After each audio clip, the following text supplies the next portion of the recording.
നമസ്കാരം, VCV ന്യൂസിലേക്ക് സ്വാഗതം. പ്രധാന വാർത്തകൾ.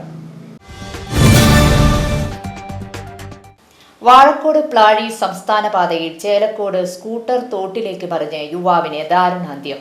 ചേലക്കര വെങ്ങാനല്ലൂർ സ്വദേശി 28 വയസ്സുള്ള മിഥുനാണ് മരിച്ചത്. ചേലക്കര സെന്ററിന് 300 മീറ്റർ അകലെയായി മിഥുൻ സഞ്ചരിച്ചിരുന്ന സ്കൂട്ടർ നിയന്ത്രണം വിട്ട് തോട്ടിലേക്ക് മറിഞ്ഞാണ് അപകടം. അകമലയിൽ കനത്ത മഴയിൽ ഭിത്തിയിടിഞ്ഞ് റെയിൽവേ പാളത്തിലെ മെറ്റലും മണ്ണും ഒലിച്ചുപോയതിനെ തുടർന്ന് തടസ്സപ്പെട്ട ട്രെയിൻ ഗതാഗതം പുനഃസ്ഥാപിച്ചു. മേഖലയിൽ ട്രെയിനുകൾക്ക് വേഗ നിയന്ത്രണം ഏർപ്പെടുത്തി റെയിൽവേ അധികൃതർ. അതേസമയം റെയിൽവേക്കെതിരെ ഗുരുതര ആരോപണവുമായി confederation of all India rail users association ദേശീയ കൺവീനർ രംഗത്തെത്തി. ബിഷപ്പിന്റെ തെറ്റായ തീരുമാനത്തിൽ പ്രതിഷേധിച്ച് CSI പ്രോ കത്തീഡ്രൽ സഭാംഗങ്ങൾ ആരാധന ബഹിഷ്കരിക്കുകയും ഷൊർണൂർ ക്രിസ്ത്യൻ പള്ളിയുടെ മുന്നിൽ പ്രതിഷേധ കൂട്ടായ്മ സംഘടിപ്പിച്ചു.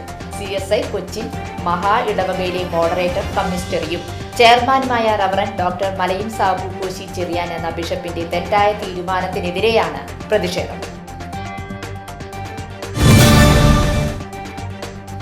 എരുമപ്പെട്ടി ഗ്രാമപഞ്ചായത്ത് മുരിങ്ങത്തേരി ജനകീയാരോഗ്യ കേന്ദ്രത്തിന്റെ പുതിയ കെട്ടിടത്തിന്റെയും എരുമപ്പെട്ടി കെയർ പാലിയേറ്റീവ് സൊസൈറ്റിയുടെയും ഉദ്ഘാടനം AC മൊയ്തീൻ MLA നിർവഹിച്ചു.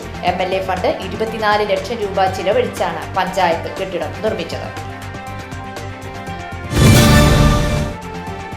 സാഹിത്യകാരനും കേന്ദ്ര വാർത്താവിതരണ മന്ത്രാലയത്തിന്റെ മുൻ ഡെപ്യൂട്ടി ഡയറക്ടറുമായ G. ശിവസ്വാമിയെ അനുസ്മരിച്ച് വടക്കാഞ്ചേരിയിലെ പൗരാവലി.